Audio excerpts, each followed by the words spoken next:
Movement को किसने चलाया और क्या इनका उद्देश्य था? तो पहले लिखें इसके संस्थापक। Who was the founder of Young Bengal movement? इसके संस्थापक थे Henry Vivian Derozio. Henry Vivian Vivian Derozio. Henry Vivian Derozio. Rajaram Mohan Roy ji के समय पर हमने घटना और बताई थी आपको कि कलकत्ता में हिंदू कॉलेज की स्थापना हुई थी डेविड हेयर की मदद से या राधाकांत देव की हेल्प से। इस वर्ष में हुई कलकत्ता विश्वविद्यालय की स्थापना। तो आप कहेंगे कलकत्ता में एक आपका साथी सॉरी कलकत्ता में एक विद्यालय खुला आपका जिसको हिंदू कॉलेज कहा गया या हिंदू विद्यालय कहा गया। तो वो 1817 में ओपन हुआ। तो 1817 में जब ओपन हुआ तो उसमें जो जिम्मेदारी मिली थी ऐसी ही जिम्मेदारी मिली हेनरी विवियन डैरिजियो को। ठीक है। और हेनरी विवियन डैरिजियो याद रख लेना। अगर हम बात करें आपसे कि कब से कब तक, अगर हम ये बात करें, पहली बात तो इनका जन्म हमको पता होना चाहिए। जन्म इनका जो जन्म हुआ था वो जन्म हुआ था इनका 1809 में। 1809 में। ठीक है। और इनकी मृत्यु हो गई, इनकी डेथ हो गई 1831 में। क्या बोलेंगे? 1831 में। कितने वर्षों का इनका जीवन रहा कुल? आप देख पा रहे होंगे बड़ा छोटा सा जीवन रहा है, कुल 22 वर्ष का जीवन रहा है। इस अवस्था में अभी बहुत सारे लोग आप में से होंगे, कितना भर जीवन उनका रहा है? 22 वर्ष का। और जब ये 17 वर्ष के थे तो 17 वर्ष से मतलब है 17 वर्ष की अवस्था में तो कितना हो गया? 1826। तो 1826 में कलकत्ता जो विद्यालय था, कलकत्ता में जो हिंदू कॉलेज था, कलकत्ता हिंदू कॉलेज में कलकत्ता हिंदू कॉलेज में कलकत्ता हिंदू कॉलेज में प्रोफेसर बने। तो कितनी एज रही इनकी इस समय पर बताएं?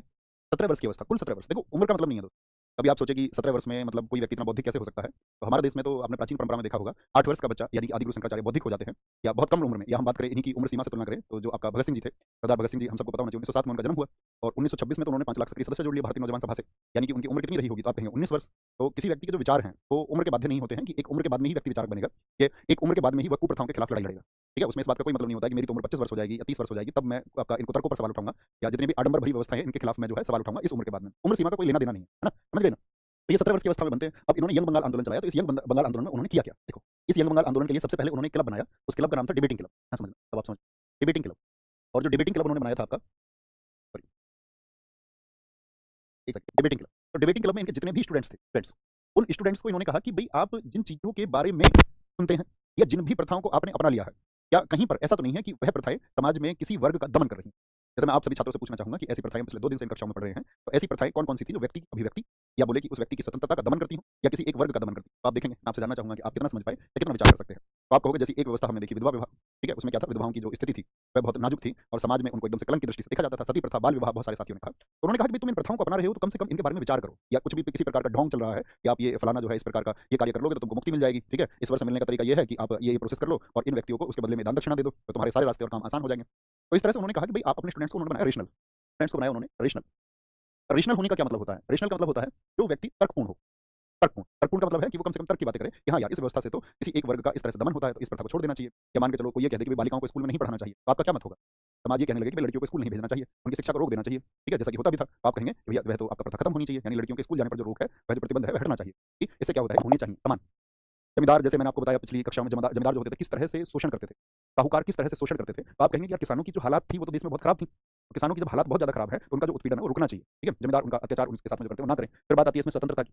स्वतंत्रता यानी कि जैसे महिला महिला आदि हैं आपका, उनके लिए काम किया जाए, सब स्वतंत्र हो, आपका बंधुत्व की भावना हो, फ्रेटर्निटी। अच्छा मैं आपसे ये पूछना चाहूँ, ये जो 3 सिद्धांत है ये किस क्रांति के सिद्धांत है? किस क्रांति में, किस देश में इन तीन के ऊपर बल दिया गया था? और हेनरी विवियन डैरोजियो भी रिवॉल्यूशन से आपका डायरेक्टली इन्फ्लुएंस थे, यानी कि वो उससे बहुत प्रभावित थे। तो आप कहेंगे फ्रांस की क्रांति में हुआ था।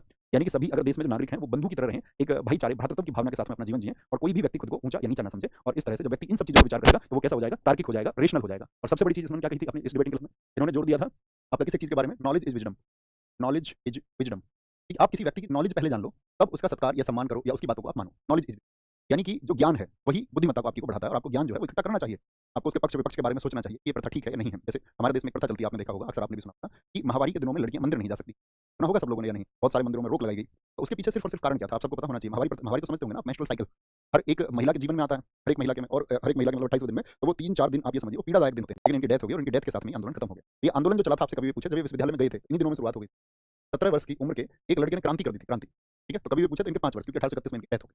बात क्लियर है? थम्स अप करिए एक बार थम्स अप करके मुझे बताइए। एकाधिकार के खिलाफ ये खड़े हो गए, ब्राह्मण एकाधिकार के खिलाफ, अगेंस्ट ब्राह्मण्स मोनोपोली, अगेंस्ट। क्योंकि आप सबको पता होना चाहिए कि जो शिक्षा रही वो आपका एक समय तक, अगर मैं प्राचीन समय की बात करूं, आपसे प्राचीन समय की बात करूं, सर मैं कोटा के पढ़ना भी चाहता हूं। जैसे कि मैंने आपसे कहा कि अगर हम बात करें बहुत प्राचीन बात, यानी कि अपनी जो वैदिक कालीन बात है, तो उस वैदिक कालीन शिक्षा में मुझे ये बताइए कि क्या सभी को शिक्षा प्राप्त करने का अधिकार था? आप क्या समझते हैं इसके बारे में, हाँ या ना? क्या महिलाओं को उस समय पर पढ़ने का अधिकार था या नहीं था प्राचीन वैदिक काल में? यदि आप कभी विदुषी महिलाओं के नाम सुनते होंगे तो कई साथियों ने कहा नो। नो जो कह रहे हैं इसका मतलब उनको ज्ञान नहीं है इस बात का। जितने भी साथी यस कह रहे हैं तो उन्होंने जरूर विदुषी महिलाओं के नाम पढ़े होंगे। जैसे कि बहुत चर्चित नामों में नाम आते हैं, गार्गी का नाम आपने सुना होगा, मैत्रेयी याज्ञवल्क्य जी की पत्नी थी, लोपामुद्रा, अपाला थी, घोषा थी, विश्ववारा थी, आपका सांडिली थी, सुलभा थी, सावित्री थी, देवयानी थी, आपका चित्रलेखा, अनुसुईया, अत्रेय, रति, न जाने कितनी महिलाएं हुई जो, जितने नाम मैंने लिए इनके बारे में आप रिसर्च करना, जितने नाम मैंने लिए ये सब विदुषी महिलाएं थी प्राचीन समय की, जो आपका मतलब प्रकांड विदुषी। जो आपका शास्त्रों के बारे में बहुत ज्ञान रखती थी, आपका तत्वों के बारे में, या आपका अगर हम बात करें मंत्रों आदि के बारे में, उनको विशेष ज्ञान प्राप्त थे। और उन्होंने बहुत सारी खुले तौर पर सभाएं की, उस समय के प्राचीन राजाओं से बहुत सारी चर्चाएं की, और खुले रूप से वो मंचों पे भाग लेती थी, प्रतियोगिताओं में भाग लेती थी, वाद की जो प्रतियोगी प्रतियोगिताएं होती थी उन सभी में, डिबेट्स में वो शामिल होती थी। तो यानी कि प्राचीन समय में तो महिला पढ़ती थी हमारे देश में। तो प्राचीन समय में महिला अगर पढ़ती थी तो फिर ऐसा क्या हुआ देश में कि महिलाओं की शिक्षा पर रोक लगी, और धीरे धीरे आपका उसको एक रूढ़िवादिता के रूप में स्वीकार कर लिया गया। तो आप कहेंगे कि भैया अगर प्राचीन समय में महिलाएं शिक्षा के लिए एकदम से पात्र थी, तो बीच में कुछ वर्ग आया होगा ना, एक वर्ग बीच में पैदा हुआ जिन लोगों ने महिलाओं के ऊपर क्या है रोकथाम लगाने का प्रयास किया, और उसी रोकथाम में क्या हुआ कि फिर उसको सब लोगों ने प्रथा मान लिया। भाई ये होता है ना, समाज में जो चीजें सब लोग कर रहे हैं, समाज आप समझते हैं, हमारे आसपास का जो परिवेश है उसमें जैसी चीजें सब कर रहे हैं तो व्यक्ति बिल्कुल ऐसा ही करना चाहता है, हाँ या ना? आप बताएं मुझे, या उससे कुछ अलग रहा वो चुन लेता है? तो क्योंकि व्यक्ति के अंदर समाज का डर है कि यदि हमने इस कार्य को किया, बेशक वो बेहतर कार्य हो, वो समाज में दूरियों को खत्म करने वाला कार्य हो, लेकिन तभी व्यक्ति के अंदर ये भय होगा कि कहीं समाज में उसकी खिलाफत ना हो जाए। अब समाज में इसके पर क्या होता था, ब्राह्मण अपना एक अधिकार समझते थे, उसके खिलाफ ये खड़े हो गए। और आपका फोर्ट विलियम कॉलेज कब बना था? इन्होंने फोर्ट विलियम कॉलेज को फिर ज्वाइन कराया, तो बीच की जर्नी 1841 में इन्होंने फोर्ट विलियम कॉलेज को ज्वाइन किया, और फिर वहां पर ये प्रिंसिपल भी बने 1851 में। आप लिख लेना कहीं किनारे पर, फोर्ट विलियम कॉलेज में ये टीचर बने 1841 में, और 10 वर्ष के बाद में वहां पर प्रधान अध्यापक बने। ठीक है, इसी फोर्ट विलियम कॉलेज में आपका जैसे एक संस्कृत कॉलेज में इनकी पढ़ाई भी हुई थी, तो संस्कृत कॉलेज में इनकी पढ़ाई हुई, तो संस्कृत पर अच्छी पकड़ थी इनकी। अब इनकी खुद की जाति भी ब्राह्मण थी, तो ये देखते थे उस चीज को कि भाई ब्राह्मणों ने किस तरह से उस आपका व्यवस्था पर एक कंट्रोल बना रखा है। तो उन्होंने कहा नहीं, ये दरवाजे सभी के लिए आप ये नहीं कह सकते जैसे कि आज के समय में आप देखें, अगर हम ये कहने लगे कि भाई सेना में तो किसी एक विशेष जाति के लोग ही जाएंगे, तो ये गलत नियम हो जाएगा, हाँ या ना? या हम ये कहने लगे कि नहीं, जो टीचर बनेंगे वो तो सिर्फ इस जाति के व्यक्ति बनेंगे, या हम कहने लगे कि बिजनेस का अधिकार तो सिर्फ कुछ जाति के लोगों को है। तो ये व्यवस्थाएं धीरे धीरे आप सब लोगों को हम प्राचीन इतिहास में वर्ण व्यवस्था से समझाएंगे कि वर्ण और जाति किस प्रकार से अलग अलग है, क्योंकि वर्ण 4 ही थे और जातियां अनेकों हैं, मतलब भारत में 6000 से ज्यादा जातियां हैं। तो उन जातियों पर फिर उनके कामों को थोपा गया। अच्छा, ये लोहे का काम करते हैं, लोहार कह देते हैं, ये मिट्टी का काम करते हैं, कुम्हार कह देते हैं, ये बाल आदि काटने का काम करते हैं, नाई कह देते हैं। तो उससे हमने व्यवसाय विधवा पुनर्विवाह अधिनियम, वो किसकी वजह से आया था? विधवा पुनर्विवाह अधिनियम 1856 में, विधवा पुनर्विवाह अधिनियम अधिनियम इन्हीं के प्रयासों से इन्हीं के इन्हीं के प्रयासों से इन्हीं के प्रयासों से पारित हुआ या लागू। तो आपका उसका कारण क्या होता है कि बच्चे को पढ़ाना नहीं है? आज के समय में, आधुनिक समय में बहुत सारे लोग ये कहते हैं कि ठीक है उसने 12वीं कर लिया लड़की ने, तो इतना काफी है, अब उसको इतना ही पढ़ने दो, बाकी तो आपका देख लेंगे, अगर कहीं पढ़ेगी प्राइवेट वगैरह उसका एडमिशन हो जाएगा, और नहीं तो 12वीं काफी है, अब अपना नाम वाम लिखना जान रही है और पढ़ना भी जान चुकी है, तो इतना काफी है। आधुनिक समय की बात मैं आपको बता रहा हूँ, आधुनिक समय, ठीक है, प्राचीन समय की तो बात ही नहीं कर रहे हैं। तो आप सोचिए उस समय पर क्या होता होगा। इन्होंने कहा बाल विवाह को रोकने का एकमात्र तरीका यही है कि वो बच्चियां शिक्षित हों। तो इन्होंने अपने जीवन में 1857 से लेकर के 69 तक, यहाँ की बात बता रहा हूँ, 1857 से 69 तक, जब तक उन्होंने इससे संन्यास नहीं लिया इन कार्यों से, तब तक उन्होंने 35+ स्कूल स्थापित किए, 35+ स्थापित किए, ठीक है। और बच्चियों को पढ़ाने के लिए इन्होंने निरंतर कार्य किया, ठीक है, कई स्कूल इन्होंने स्थापित किए। अब जैसे इन्होंने कहा कि लोगों से भी विधवाओं के विवाह होने चाहिए, लोगों ने कहा कि अच्छा तुम अपने घर में विधवा ले आओगे क्या, आप किसी विधवा को एक्सेप्ट कर लोगे? इन्होंने कहा हाँ बिल्कुल कर लेंगे, ठीक है, कल को हमारा बच्चा जब शादी के लायक होगा तो हम उसकी शादी, उनका अकेला ही बेटा था, एक ही बेटा, उसकी शादी भी इन्होंने एक विधवा स्त्री से करा करके समाज को ये मैसेज दिया कि हम सिर्फ बातें नहीं कर रहे हैं, हम उसको अपना रहे हैं और सभी वर्गों को उसको अपनाना चाहिए। तो इन्होंने क्या किया, एक मिसाल कायम की अपने खुद के बेटे की शादी करा करके। ओके, इसके बाद में क्या बोलेंगे, इनका ट्रीटमेंट के बारे में सोचने का समय नहीं है, सोचने का समय नहीं है, क्योंकि इस धरती पर बहुत काम करना है, क्योंकि इस धरती पर बहुत काम करना। इसको इस्टेब्लिश भी इसी वर्ष किया गया था 1849 में, और इसके संस्थापक जो थे वो बैथ्यून ही थे, फाउंडर की अगर हम बात करें आपसे, संस्थापक कौन थे, तो इसके संस्थापक बैथ्यून ही थे, जिनका नाम था John Elliot Bethune. John Elliot Bethune John Elliot Bethune गले में कुछ अटक गया आज क्या कहेंगे, जॉन एलियट बैथ्यून, ठीक है, क्योंकि इस समय पर आपका मिशनरी स्कूल खुलने शुरू हो गए थे, ईसाइयों ने स्कूल खोलने बाद में, तो इसके कुछ समय बाद आप जानते हैं वो डिस्पैच आया, अंग्रेजी शिक्षा को भी आधार बनाया गया। लेकिन इसी समय पर मतलब देश में जगह जगह जो बच्चियां हैं, जो बालिकाएं हैं, उनकी शिक्षा की बात चल रही थी। जैसे कि 1848 में आपका फुले शिक्षा सेंटर खोला गया था, वो ज्योतिबा फुले जी के बारे में हम आज ही बताएंगे, इससे भी 1 वर्ष पहले वो खोला गया था, ठीक है। ये कभी भी पूछा आपसे बैथ्यून स्कूल फॉर गर्ल्स ये कहाँ पर खोला गया था? ये खोला गया था आपका कलकत्ता में, यहाँ पर कोलकाता में। ये इसके क्या बने थे? सचिव बने थे, याद रखना, टीकेएम सेक्रेटरी, ठीक है, दिखा होगा हिंदू, यानी कि हिंदू बच्चों को पढ़ाने के लिए था।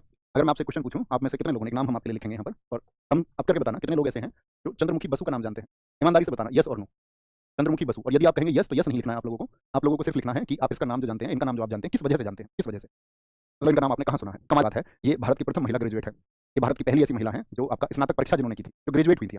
तो आप भारत की पहली महिला स्नातक का नाम नहीं जानते हैं, यानी कि महिला शिक्षा के लिए आप लोगों के अंदर भी कहीं ना कहीं उस तरह की मानसिकता फिर है, क्योंकि आप रिसर्च नहीं करें। हाँ, आप भविष्य में जान सकते हैं, ये अलग बात है, आपने अब तक ना जाना हो तो आप आज जानेंगे, लेकिन अब मत भूलना। ज्योति बसु, क्या बोलेंगे आपका? चंद्रमुखी बसु। तो चंद्रमुखी बसु जो है 1884 में, 1884 में, लिख लेना इस बात को, ग्रेजुएट होने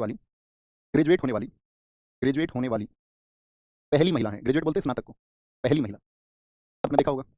और ये इसी स्कूल में एडमिशन चाहती थी, बैथ्यून स्कूल फॉर गर्ल्स में, इनको एडमिशन नहीं दिया गया। क्यों नहीं दिया गया? क्योंकि एक बंगाली थी और इन्होंने ईसाईयत को एक्सेप्ट कर लिया था, ये बंगाली ईसाई हो चुकी थी, तो बंगाली ईसाई हो चुकी तो ईसाई को एडमिशन नहीं था वहाँ पर। लेकिन बाद में देखिए जब ये पहली ग्रेजुएट महिला बनी, जिस स्कूल ने इनको रिजेक्ट किया था, उसी स्कूल में फिर प्रिंसिपल बनी थी, इसी स्कूल की प्रिंसिपल फिर बनी। तो जो समाज आज आपको स्वीकार नहीं कर रहा है, अगर आपके अंदर बच्चे क्षमताएं हैं, तो आपके अंदर यदि क्षमताएं और आप उन क्षमताओं के द्वारा, अपने जुनून के द्वारा आगे बढ़ते हैं, तो वही समाज फिर आपको अपने सिर पर बिठा के रखता है, यानी कि फिर आपको सम्मान बहुत देता है, ठीक है। ऐसी एक महिला रही 1886 में पहली महिला डॉक्टर कौन है देश की? इनको आप जानते होंगे, पहली महिला डॉक्टर, 2 वर्ष बाद ही पहली महिला डॉक्टर ये बनी थी आपका कादम्बनी गांगुली। इनका नाम हम आपको कांग्रेस के अधिवेशन में भी बताएंगे, कांग्रेस के सेशन में पढ़ेंगे। फिजिशियन, पहली महिला फिजिशियन थी, ओके।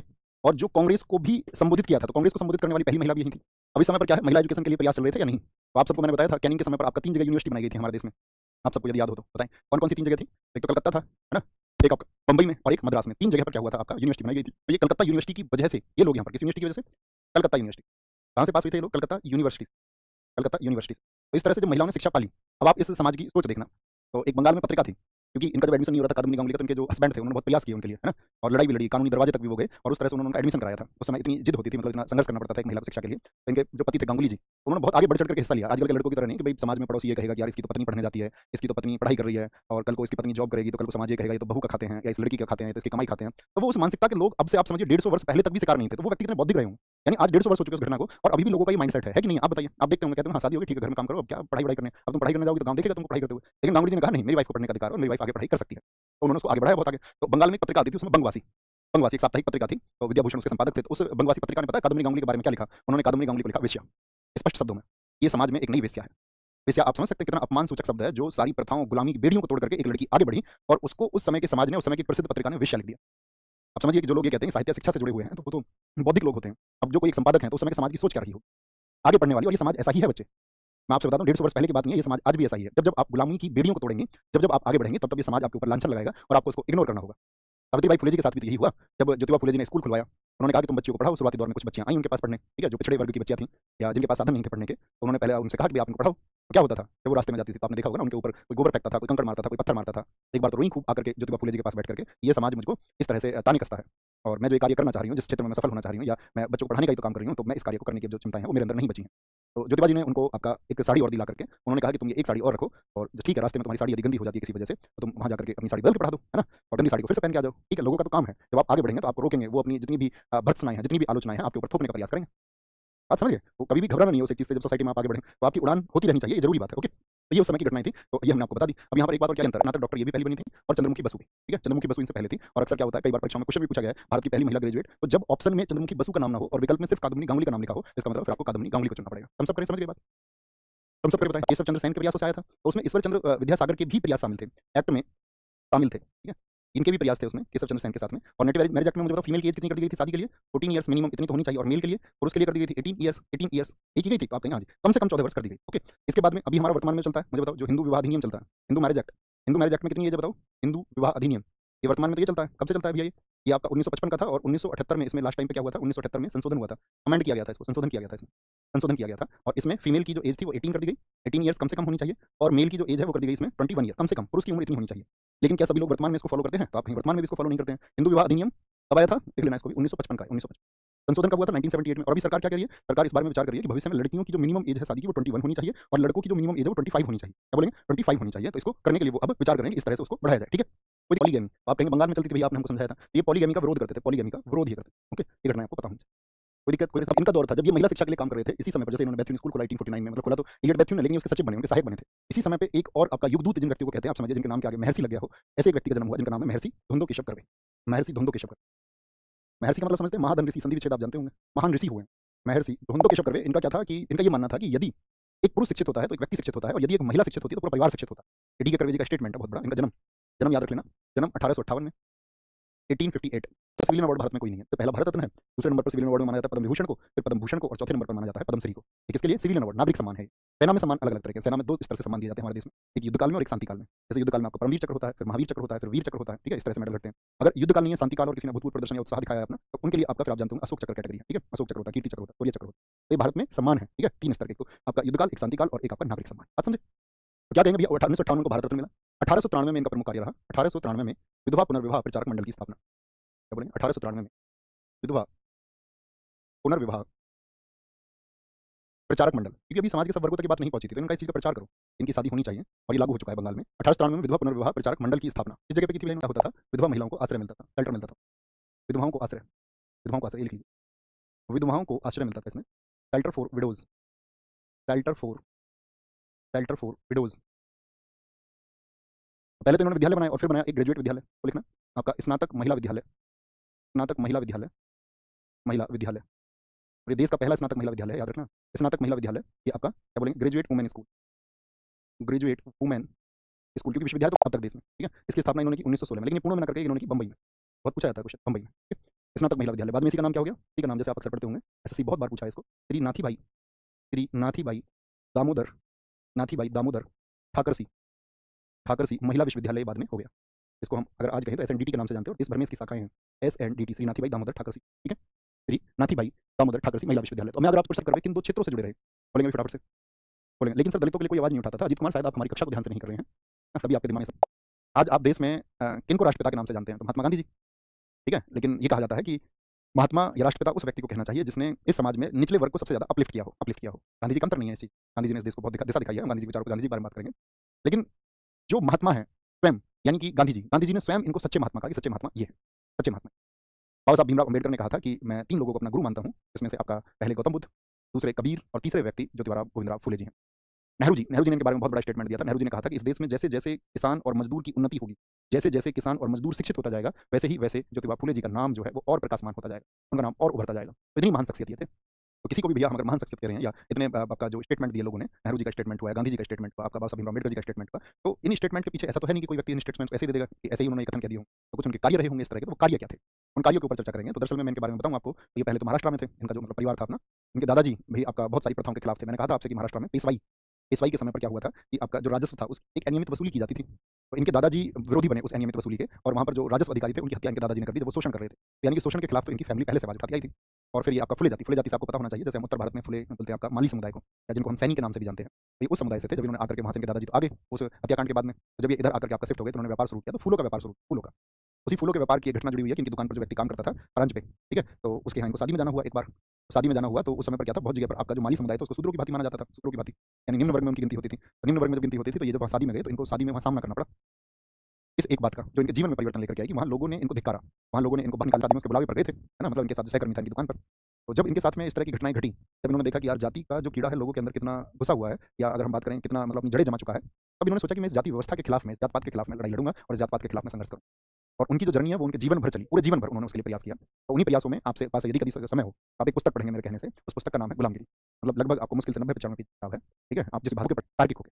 तो वहाँ पर क्या है कि उनसे कोई व्यक्ति सवाल कर रहे हैं और आपका ज्योतिबा जी उनके सवालों के जवाब दे रहे हैं, और वो सवाल उन तमाम सारी व्यवस्थाओं पर हैं जो आपका वैदिक व्यवस्था है, जितने वेद हैं या जो कुछ भी आपका जितने धार्मिक ग्रंथ हैं, उनके बारे में सवाल हैं। कैसे इस देश में जातियां बनी, कैसे वो आडंबर फैला गया, कुछ जातियों ने खुद को ऊंचा दिखाया, कुछ जातियों ने खुद नीचा दिखाया, कैसे उसको आधार बनाने के लिए कि हाँ ये तो आपका मुख्य वाणी है, ब्रह्मा के मुख से ही उच्च जातियां पैदा हुई हैं, तो किस तरह से उसको समाज में ला करके थोपा गया है, वो रास्ता क्या था, किस तरह से शोषण को बढ़ाया गया, और किस तरह से धारणाएं चलाई गई कि निम्न वर्ग के पास में अधिकार नहीं होने चाहिए, ना शिक्षा का होना चाहिए, ना पढ़ने का होना चाहिए, ना वेद पढ़ने का, ना वेद सुनने का, आदि चीजें चलाती गई। और ये समाज में फिर क्या हो गया, लोग, अब मैंने आपको भी थोड़ी देर पहले भी बताया था, जब समाज में एक वर्ग को बहुत प्रचारित प्रसारित करे और उस पर सिखाया कि किस तरह से निम्न वर्ग या दलित, उस सारी कम्युनिटी के साथ में एक अत्याचार हुआ, कैसे एक प्रोपेगेंडा सेट किया गया ऊंचे और नीचे का, और उसको व्यक्ति के दिमाग में सिद्ध कर दिया गया। मैं आपको एक सिद्धांत बता रहा था कि हम ओलंपिक में मंत्र से नहीं जीत सकते, वो बात मैं आपको क्यों बता रहा था कि प्राचीन समय में क्या हुआ कि मंत्र से मतलब था कि आप यदि प्रैक्टिस करेंगे, किससे जीत पाएंगे आप चीजों को, प्रैक्टिस से। आप किसी भी खेल में बेहतर बनेंगे, किससे बनेंगे, अभ्यास से बनेंगे। तो प्राचीन समय में जो राजा थे आपका, ठीक है, जो राजा थे, यानी कि जितने भी जो अपने आपको उच्च वर्ग के राजा कहते थे, उन सभी ने उसको प्रैक्टिस से सीखा, और उन्होंने प्रैक्टिस किया अस्त्रों की। तो उन्होंने जब स्थानीय राजाओं को हराया तो उसके द्वारा एक आपका मैसेज प्रसारित किया कि इन अस्त्रों में क्या है, आपका मंत्र की ताकत है, और ये मंत्र द्वारा के लिए समर्पित किया इसको। और इस बात में बहुत बड़ा महत्व है, अच्छे लोगों के लिए समर्पित। किसके लिए समर्पित किया इसको, यूएसए के अच्छे लोगों के लिए समर्पित, डिवोटेड टू द डिवोटेड। आज वर्तमान में साथी हम सबको जो जाति मिली है वो, अगर मैं कहूँ तुक्के से मिली है, वैज्ञानिक सत्य यही है। आप इसके पीछे चाहे जो भी कहानियां लगा लें, पुनर्जन्म जैसी कहानियां आप इसके पीछे लगा लें, अच्छे कर्म खराब कर्म जैसी कहानियां आप इनके पीछे लगा लें, तो उन सबका कोई अर्थ नहीं है। साधारण सा स्टेटमेंट ये है कि वो हमको बाय डिफॉल्ट मिला, बाय डिफॉल्ट। हमारा जन्म किसी और जाति में भी हो सकता था, उसके कुछ चांसेस रहे होंगे आपका, तो मतलब आप समझिए उसको, या आप जो भी मानते हो, आपकी भी सोच का सम्मान है, जब जो भी मान लें। तो इन्होंने क्या बोला कि यूएसए में जब क्रांति हुई तो यूएसए में एक बहुत बड़ा वर्ग ऐसा मौजूद था जो गुलामी से लोगों को आजादी दिलाना चाहता था। आप समझ रहे हैं, आप किसी भी जाति से हों, लेकिन आप खराब प्रथाओं को उखाड़ने के लिए उठ खड़े होते हैं, तो आप जीवंत व्यक्ति। और यूएसए में ऐसे लोग मौजूद हैं जिन्होंने वहां की कुप्रथाओं को खत्म करने के लिए, चाहे वो किसी भी वर्ग से थे, और एक बहुत बड़ा वर्ग सामने आया। उन्होंने कहा इस पुस्तक को मैं उस यूएसए के अच्छे लोगों को समर्पित करता हूं। आपका जन्म हो गया किसी भी जाति में हो गया, लेकिन आप कहीं भी अमानुषिकता देखते हो, वर्तमान में हो रही है भाई। यूपी बुलंदशहर में, हमारा जिला है अपना बुलंदशहर, वहां घटना हुई अभी पीछे अप्रैल में आया था 1882 में। शिक्षा के संबंध में हंटर कमीशन से इन्होंने बहस की थी, शिक्षा के संबंध में हंटर कमीशन के समक्ष गवाही दी, क्या होना चाहिए, कमीशन के समक्ष समक्ष गवाही दी 1882। क्या बोलेंगे, हंटर कमीशन के समक्ष। दिन खेत में काम करते थे, जो समय मिलता था उसी में पढ़ाई करते थे, अध्ययन करते थे अपना। तो इनकी वाइफ भी जाती थी खेत पे काम करने, तो वहीं बैठ कर इन्होंने पढ़ना सिखाया अपनी वाइफ को। तो समाज ने अपोज किया, बताओ यार बीबी का गुलाम है, बीबी पढ़ाई करवाता है ना, और समाज की अवहेलना कर रहा है, समाज के खिलाफ जा रहा है। कुछ नहीं है समाज, नथिंग नथिंग, झूठा प्रोपेगेंडा। आप अपनी शादी के लिए आप देखना कितने लोग आपके घर में जब शादी हो और आपके पास पैसे ना हो बिल्कुल भी, है ना, तो ये एक बच्चे की शादी करने की बात आ जाए तो आप देखना क्या समाज में जो 10-20 हज़ार लोग हैं वो आ जाएंगे, कुछ चुनिंदा लोग आएंगे। तो कुछ चुनिंदा अच्छे लोग हमेशा मौजूद हो, हमेशा। तो कुछ चुनिंदा आएंगे। सावित्रीबाई फुले, तो इनकी पत्नी जो है सावित्रीबाई फुले जी, ये क्या बनी फिर आपका, पढ़ लिख करके पहली महिला अध्यापिका बनी और बच्चों को पढ़ाया, बहुत स्कूल खोले, बहुत, पहली महिला अध्यापिका, first female first female first female teacher of India. इनसे पहले कोई नहीं है, first female teacher of India. भाई मैंने कहा ना, अच्छे कार्य के लिए आपको नजरअंदाज करना पड़ेगा समाज को। वह समाज किस कार्य का जो महात्मा की उपाधि से कब सम्मानित किया गया था, ये हमने नहीं बताया आपको। आप बताएं। दरअसल में मैं बताऊं, महात्मा गांधी जी को भी महात्मा की उपाधि जब मिली, उससे बहुत पहले जो महात्मा की उपाधि मिली वो मिली आपका इनको ज्योतिबा जी को 1888 में, 1888 में। लिख लेना इसको, 1888। हम सब करो जी भैया, इसको हम जरूर लिख लेंगे। महात्मा फूले ने शिक्षा के संबंध में किस आयोग के सामने गवाही दी, ये आपका होमवर्क।